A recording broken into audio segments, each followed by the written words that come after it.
മിണ്ടാണ്ട് കിട്ടാ.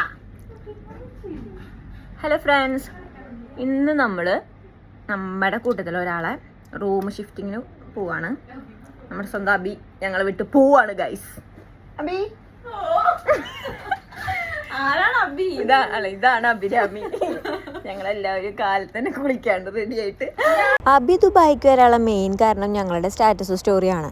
കയറി വന്നതിന് ശേഷമാണ് ആൾക്ക് മനസ്സിലായത് അതല്ല ശരിക്കും ദുബായ് ലൈഫ് എന്ന്. അതിന് ഞങ്ങളെ കുറ്റം പറഞ്ഞിട്ട് കാര്യമില്ലല്ലോ, നമുക്ക് സന്തോഷമുള്ള കാര്യങ്ങളല്ലേ നമ്മൾ സ്റ്റോറിയും സ്റ്റാറ്റസും ഒക്കെ ഇടുക. ഞങ്ങൾ ഓരോ സ്ഥലത്ത് പോകുമ്പോഴും സ്റ്റാറ്റസ് ഇടുമ്പോഴും ഒക്കെ ആൾക്ക് ഭയങ്കര വിഷമമായിരുന്നു. ഇപ്പം അതിനൊക്കെ ഒരു തീരുമാനമായിട്ടുണ്ട്. വിസിറ്റൊക്കെ എടുത്ത് വന്ന എല്ലാവരെ പോലെ കുറച്ചൊക്കെ അലഞ്ഞെങ്കിലും നല്ലൊരു ജോലി കിട്ടിയത് ദുബായിൽ തന്നെയാണ്. പക്ഷെ അവൾക്ക് സ്പ്ലിറ്റ് ഡ്യൂട്ടിയും ഷിഫ്റ്റൊക്കെ വരുന്നുണ്ട്.